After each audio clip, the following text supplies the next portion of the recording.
Hi, I'm Chris Baker, lead writer at Zen Studios for Circus Electrique, our upcoming Big Top themed RPG. Here with a quick gameplay overview. Circus Electrique takes place in an alternate Victorian steampunk London, where a mysterious event known as the Maddening has turned a huge portion of the population from all walks of life into ruthless killers. Yet somehow, the Maddening has had no effect on performers from the Circus Electrique, and their unique talents are pretty much the only hope for saving the city, maybe even the world. I don't like you! Using those unique talents effectively, plus deciding which performers to send out to execute them, is your key to success in the game. As you work your way through the city map, you'll often encounter attacks from those who have succumbed to the Maddening, unfortunate Londoners whom the press has taken to calling the Vicious. The Vicious tend to travel in fours, as does your party. But who should your 4 selected performers be? By the end of the game, you'll have 15 classes to choose from, each with their own specific methods of fighting, defending, and watching out for their friends. Some much more ideal for certain of those tasks than others. Here we have a strong combination of performers you may set forth with early on. A strong man who, as they'd say in 1899, offers a mighty kerwallop. A clown who specializes in the healing power of laughter. An escape artist, also adept at the art of capturing enemies in place. And of course, a fire blower, who blows freaking fire. Notice how they're positioned.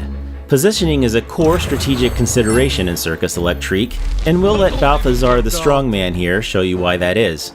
As you can see from the dots right here, Balthazar quite likes it here in the first position, and all but 2 of his skills can be used here. He can only use his Spinebreaker attack here in the first position, or in position 2. And if he lands it, which is not a sure thing, mind you, it'll need some crippling damage to one opponent. But what if it makes more sense for him to be able to put the hurt on multiple enemies in one move, if for substantially less damage? His Boomerang skill can do that, but he'll need to move back to position 3 or 4 to use it. It may cost you a couple turns to move Balthazar to position 3 from the front, but maybe it's worth it. Or maybe it's not. Such moments of strategy are entirely up to you as the player. You're very flammable! Certain character types have skills that can rapidly affect positioning, both within your party and against the Vicious. Positioning is part of your enemy's effectiveness too, after all. Another thing to consider is the devotion level of a performer, which more or less equates to the character's morale. If they're feeling devoted, their attacks will land more often and strike harder. Nice and heavy! See that electrical effect? It intensifies the more devoted your character is.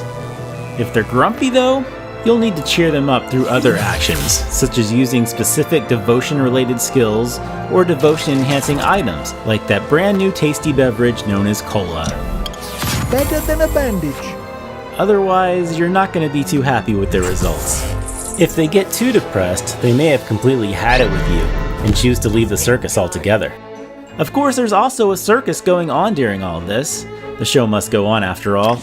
And planning a performance is also very important to earning the resources you'll need to figure out how the Maddening started and how to stop it.